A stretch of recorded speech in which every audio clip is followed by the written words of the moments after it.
Hey guys, welcome to our channel. இங்கே பாருங்கள், ரீசெண்டாக நாங்கள் செஞ்சிக்கு போயிருந்தோம் அண்ணன் வீட்டுக்கு. வேர்க்கடலை வந்து நம்மளுக்காக பிடுங்காமல் விட்டு வச்சுருந்தாங்க. மற்ற இடத்துல பிடுங்கிட்டு பச்சையாக சாப்பிட்ணுன்றதுக்காக பிடுங்காமல் வச்சுருந்தாங்க.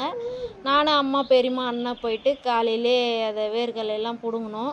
பிடுங்கி அங்கேயே சாப்பிட்டு பார்த்தோம். செம்ம டேஸ்ட்டு. யாருக்கெல்லாம் இந்த மாதிரி வேர்க்கடலை பிடுங்கினும் போதே சாப்பிட்டா பிடிக்கும்ன்ட்டு கமெண்ட் பண்ணுங்கள்.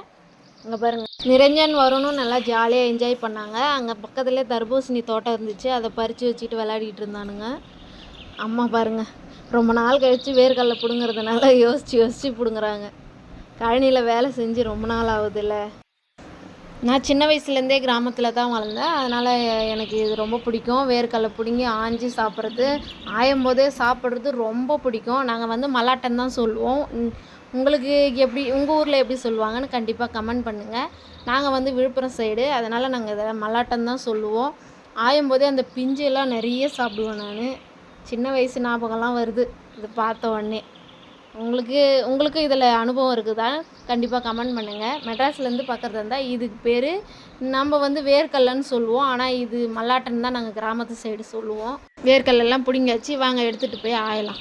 மல்லாட்டை செடியெல்லாம் எடுத்துகிட்டு வந்து புளிய மரத்துக்கு அடியில் போட்டு அம்மா அத்தை பெரியம்மாலாம் ஆய ஆரம்பிச்சிட்டாங்க. வேர்க்கடலை இங்கே பாருங்கள், செடியில் காயே இல்லை. ஏன்னா தண்ணி இல்லை, அந்த காய் போட்ட நேரம் தண்ணி இல்லை போல். இப்போ தான் மழை பெஞ்சிருக்கு லைட்டாக. மழை பெஞ்சு தர்பூசணியை கெடுத்துருச்சு. சீசன் தவறி பெஞ்ச மழையால் நஷ்டம் அடைஞ்சிட்டாங்க. அந்த ஒரு அன்னகொண்டா மல்லாட்டை தான் வந்துச்சு. நீங்கள் பார்க்குறீங்களா, அந்த ஒரு அன்னகொண்டா மல்லாட்டை தான் வந்துச்சு. இந்த கொடி ஃபுல்லாகவே ஆஞ்சு அந்த ஒரு ஃபுல்லாக வந்துச்சு. உங்களுக்கும் இதேமாதிரி கிராமத்து வாழ்க்கை பிடிக்கும்னா இந்த வீடியோவுக்கு ஒரு லைக் போடுங்க. நம்ம சேனலை கண்டிப்பாக சப்ஸ்கிரைப் பண்ணுங்கள். அடுத்து ஒரு நல்ல வீடியோவில் சந்திக்கலாம். ஓகே, பாய்.